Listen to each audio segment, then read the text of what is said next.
Honours তৃতীয় বর্ষের ছাত্রীরা, আজকে তোমাদের যে সমাজতাত্ত্বিককে নিয়ে আলোচনা করব তিনি হচ্ছেন ভিলফ্রেডো প্যারেটো। আমরা গত জুমের ক্লাসে আমরা ম্যাক্স ওয়েবারের শেষ টপিক প্রোটেস্ট্যান্ট ইথিক নিয়ে আলোচনা করেছিলাম। তো আজকে আমাদের নতুন সমাজতাত্ত্বিকের আলোচনা তত্ত্ব সমাজতাত্ত্বিক হচ্ছেন ভিলফ্রেডো প্যারেটো, এবং ভিলফ্রেডো প্যারেটোর দুটো গুরুত্বপূর্ণ বিষয় নিয়ে আমরা আলোচনা করব।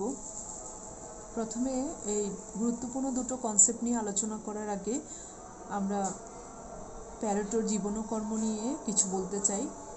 তোমরা লক্ষ্য করো, প্যারেটোর জন্ম 1848 সালে এবং মৃত্যু হয়েছিল 1923 সালে। এগুলো আসলে সব সমাজবিজ্ঞানীর জন্ম মৃত্যু এগুলো সম্পর্কে কিছুটা ধারণা থাকা অবশ্যই প্রয়োজন। এবং জন্মস্থান ফ্রান্সের প্যারিসে।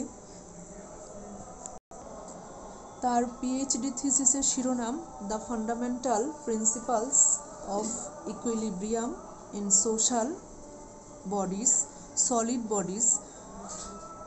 তার প্রধান রচনাসমূহ হচ্ছে the rise and fall of elites, the socialist systems, mind and society, manual of political economy.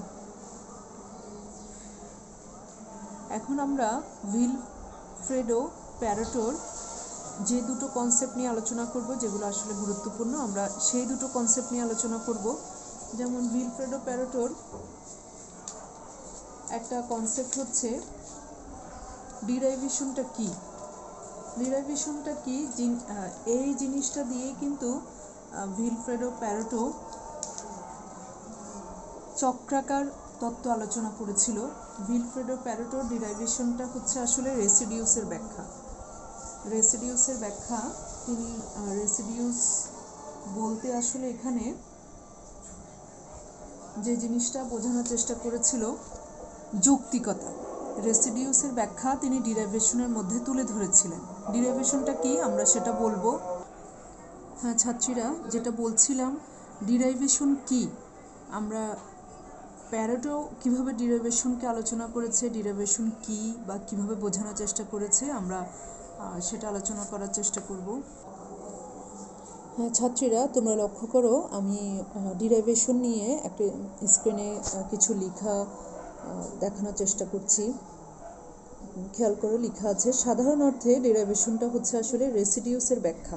আর রেসিডিউসের ব্যাখ্যা মানে যুক্তি নিয়ে মানুষ কিভাবে যুক্তির ব্যাখ্যা দেয় বা যুক্তির পেছনে কি বলতে চায়, সে বিষয়গুলো প্যারেটো দেখানোর চেষ্টা করেছিল তার ডিরাইভেশনের মধ্য দিয়ে। এগুলো সাধারণত কোনো নির্দিষ্ট কাজ ও চিন্তার যুক্তি প্রদান করে থাকে, তবে এগুলো প্রকৃত কারণ প্রদান করে না। কোনো কাজের পিছনের প্রকৃত কারণ হলো রেসিডিউসের পিছনের মনোভাব। প্যারেটোর মতে সমাজের সব মানুষই যৌক্তিক হবার চেষ্টা করে, তাই ডিরাইভেশন হলো ভ্রান্ত যুক্তি। অর্থাৎ আমরা অনেক সময় এমন অনেক কাজ করে থাকি, হয়তো সে কাজের খুব একটা উপযোগিতা থাকে না বা অনর্থক হয়, কিন্তু তারপরেও আমরা অনেক সময় সেটার পেছনে একটা ব্যাখ্যা দেওয়ার চেষ্টা করি। আর সেই ব্যাখ্যাটা আসলে নিশ্চয়ই আমরা বিভিন্ন যুক্তি দিয়ে বোঝানোর চেষ্টা করি। তো প্যারেটোর মতে মানুষ অধিকাংশ ক্ষেত্রে যুক্তিহীন আচরণ করে থাকে। এই যুক্তিহীন আচরণ বা ক্রিয়াগুলোকে পরবর্তীতে নানা যুক্তি, তর্ক, ব্যাখ্যা, বিশ্লেষণ ইত্যাদি দ্বারা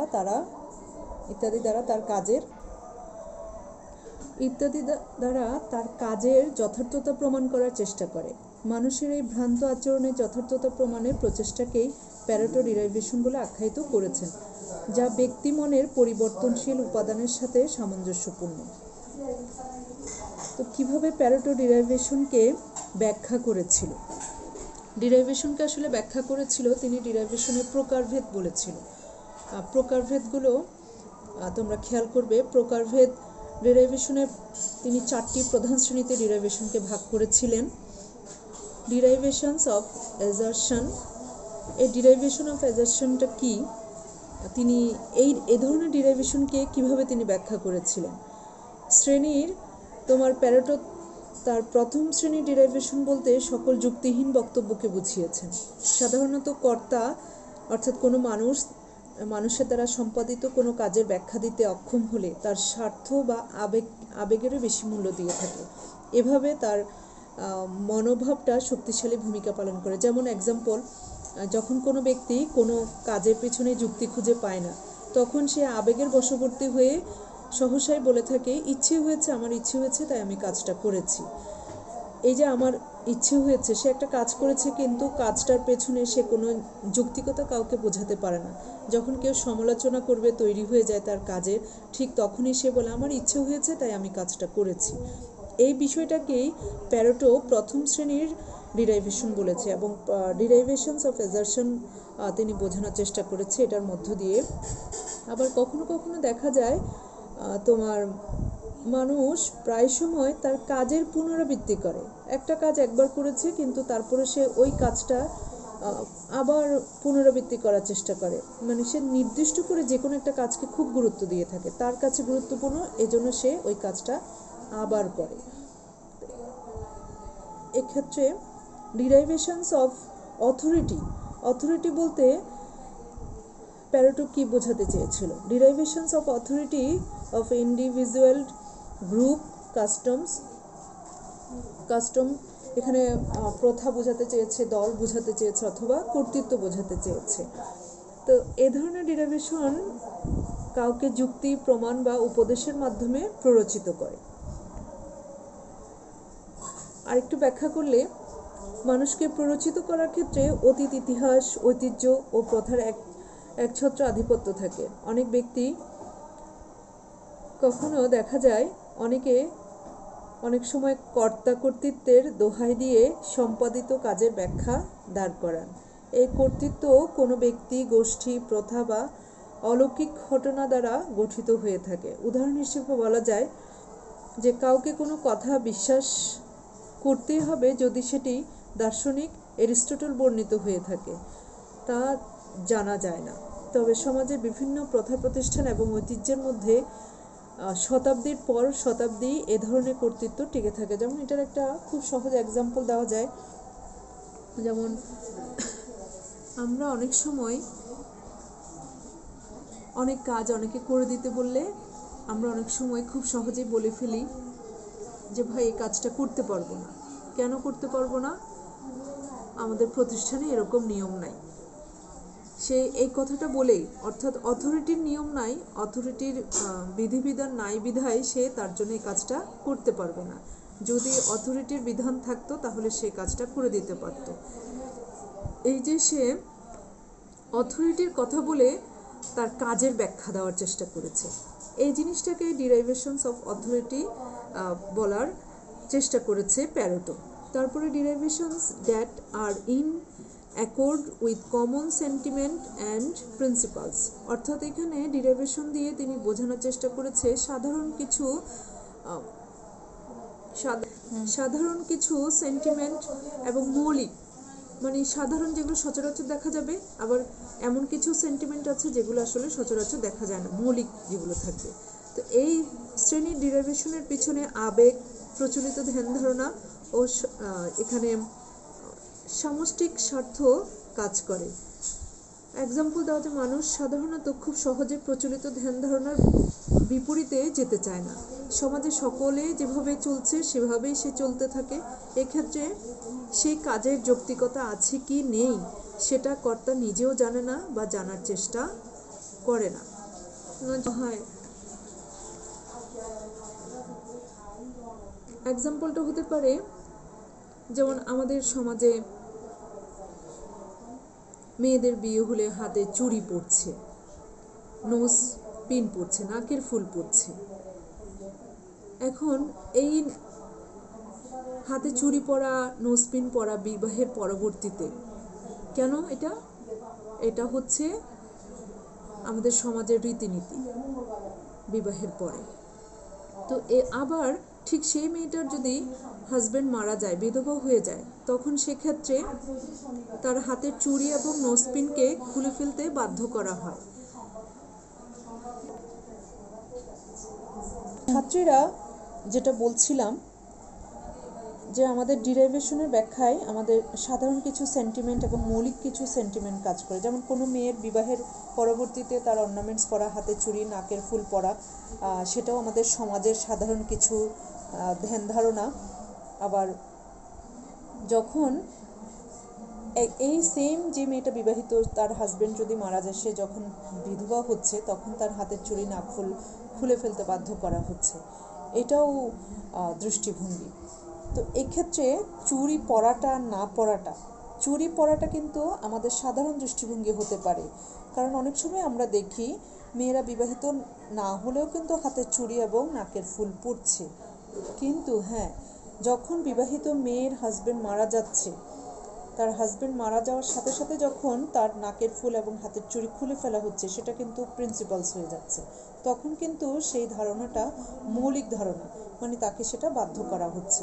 বিবাহ পরবর্তীতে মেয়ে নাকের ফুল, হাতের চুড়ি পরবে, এবং বিবাহ না হলেও মেয়েরা তাদের সৌন্দর্যের জন্য বা শখবশত সে পরছে, এটা কিন্তু কমন সেন্টিমেন্ট। কিন্তু যখন তাকে বাধ্য করা হচ্ছে এগুলো পরার জন্য বা খুলে ফেলার জন্য, তখন কিন্তু এটা প্রিন্সিপালস হয়ে যাচ্ছে। তো এই ধরনের প্রচলিত ধ্যান ধারণা বা অনেক মানুষের একসাথে চিন্তা চেতনাকে আমাদের প্যারেটো ডিরাইভেশনের ক্ষেত্রে কমন সেন্টিমেন্ট বলেছে। তারপর আমাদের 4 নম্বর ছাত্রীরা 4 নম্বর ডিরাইভেশনস অফ ভার্বাল প্রুফ। এই প্রকারের ডিরাইভেশন খুব গুরুত্বপূর্ণ। এটা প্যারেটো বলেছে, ব্যক্তি তার নিজের কাজটিকে যথার্থ প্রমাণ করার জন্য কতগুলো উপমার আশ্রয় গ্রহণ করে, তবে এর পিছনে কোনো যৌক্তিক কারণ সে খুঁজে পায় না। যেমন অনেক সময় মেয়েদের কোনো কাজে একটু ত্রুটি হলে বলা হয় মেয়েদের মাথায় বুদ্ধি কম। প্যারেটো বলেন, ভুলের প্রধান উৎস হলো অস্পষ্ট প্রত্যয়ের ব্যবহার, যেমন স্বাধীনতা, অধিকার, প্রকৃতি, ভালোবাসা। এখন এখানে যেটা বলা হয়, আমরা ব্যক্তি তার নিজের কাজটিকে যথার্থ প্রমাণ করার জন্য কতগুলো উপমার আশ্রয় নেয়। যেমন একটা কাজ, একটা ছেলে এবং মেয়ে দুজনকে দায়িত্ব দেওয়া হয়েছে। হঠাৎ করে ছেলেটা কাজটা না করে মেয়েটাই কাজের দায়িত্ব গ্রহণ করলো, এবং মেয়েটা কাজটা করলো, এবং কাজটা করতে গিয়ে মেয়েটার কোথাও ভুল হলো। তখন বলা হয় যে প্যারেটোর মতে যে এক্সাম্পলটা, তখন বলা হয় যে মেয়েদের, মানে এই কাজটা যদি এই মেয়েটা কোনো মেয়েকে দায়িত্ব না দিয়ে যদি কোনো ছেলেকে দেওয়া হতো, তাহলে সে খুব ভালোভাবেই করতে পারতো। যে মেয়েদের মাথায় বুদ্ধি একটু কম থাকে। তাহলে এটা একটা উপমার সাহায্যে কিন্তু তার কাজের যে ভুল হয়েছে সে ভুলটাকে ব্যাখ্যা দেওয়া হচ্ছে যে মেয়েদের মাথায় বুদ্ধি কম থাকে। এই ক্ষেত্রে একটা মেয়ের স্বাধীনতা বা অধিকার, বা সে যে কাজটা পুনরায় করতে পারে, এই বিষয়টাকে কিন্তু এখানে ডিসএগ্রি করা হয়েছে।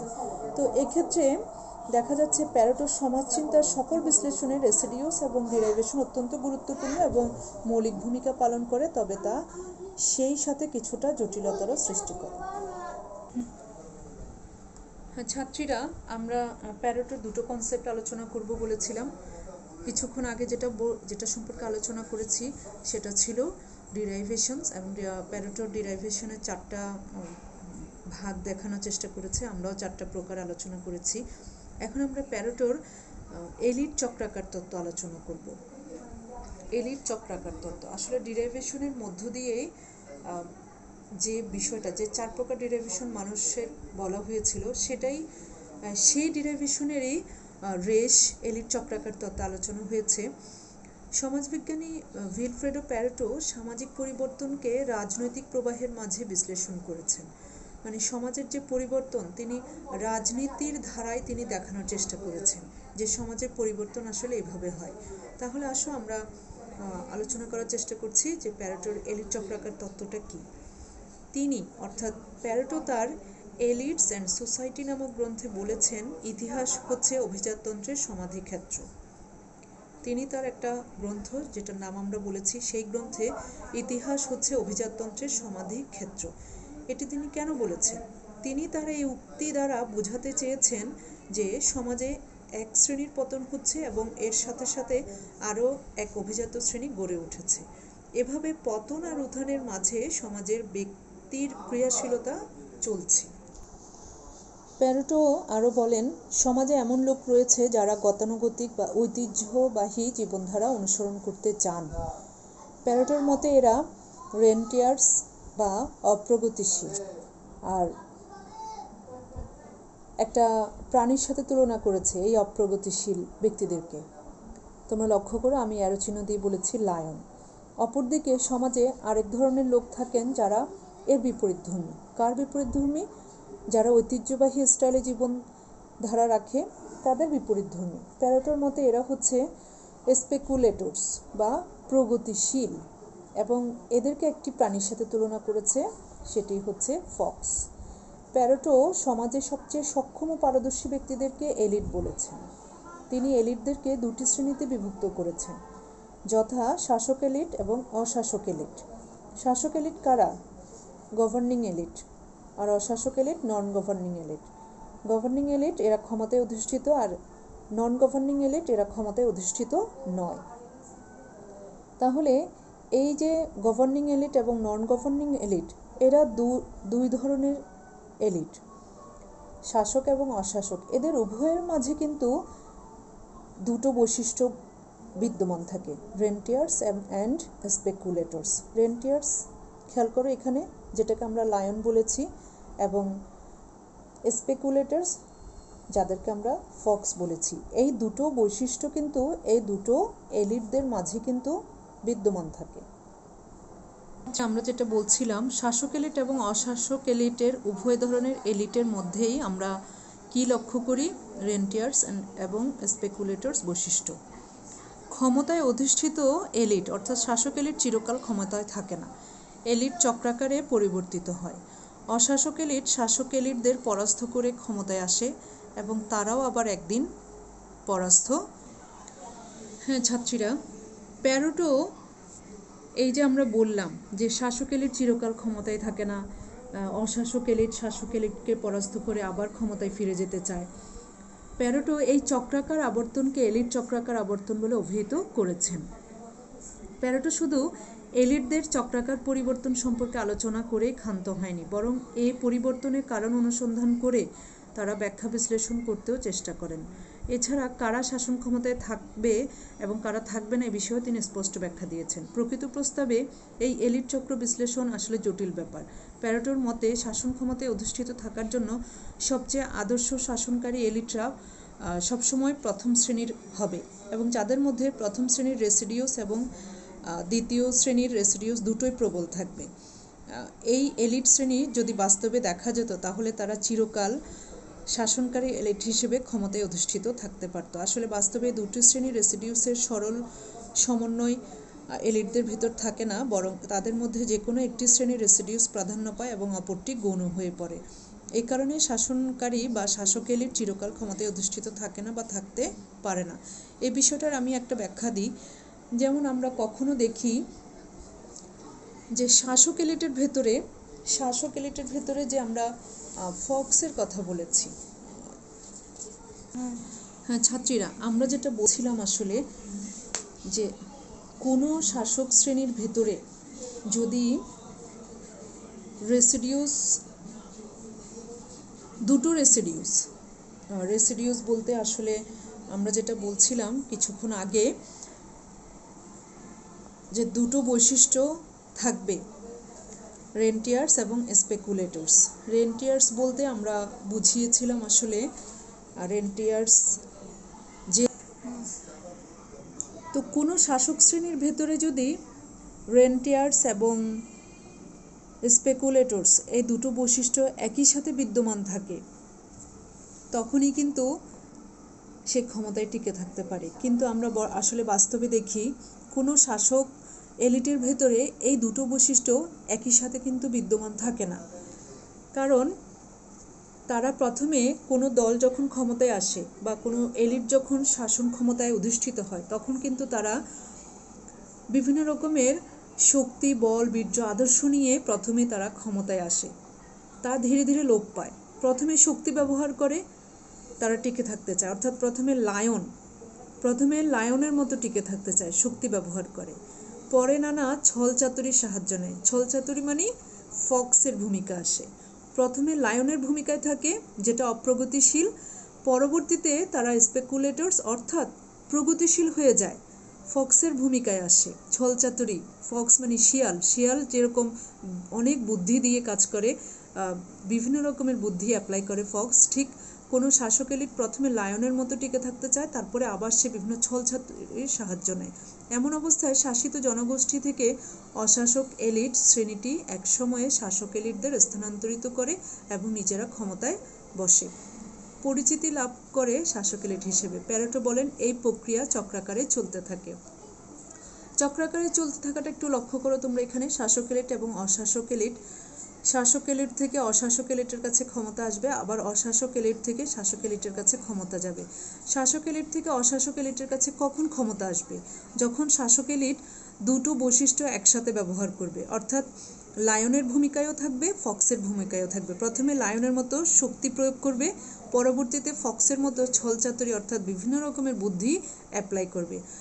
একটা শাসক দলের ভিতরে দুটো বৈশিষ্ট্য একটা সমন্বয় থাকতে হয়, দুটো বৈশিষ্ট্যকে সমন্বয় করে অ্যাপ্লাই করতে হয়। কিন্তু একটা শাসক এলিট যদি দুটো বৈশিষ্ট্যকে আলাদা আলাদা করে অ্যাপ্লাই করতে যায়, মানে সে প্রথমে লায়নের মতো আক্রমণাত্মক ভূমিকায় যাবে, তারপরে যখন সেটাতে কোনো কাজ হবে না টিকে থাকার জন্য, তারপরে সে বিভিন্ন রকমের ছলচাতুরি অর্থাৎ ফক্সের ভূমিকায় যাবে, তখন কিন্তু সে তার ক্ষমতা হারাবে। এবং কে ক্ষমতা নিয়ে নেবে? এই অশাসক এলিট তার থেকে ক্ষমতা নিয়ে নেবে। এবং এই অশাসক এলিট তখন বিভিন্ন আদর্শ, বল বা বিভিন্ন শক্তি, উৎসাহ, উদ্দীপনা নিয়ে জনগণের কাছাকাছি পৌঁছে যাবে। এবং এই অশাসক এলিট, লক্ষ্য করো, এই অশাসক এলিট শাসক এলিটে রূপান্তর হবে। এবং এই জিনিসটা দেখো চক্রাকারে হচ্ছে।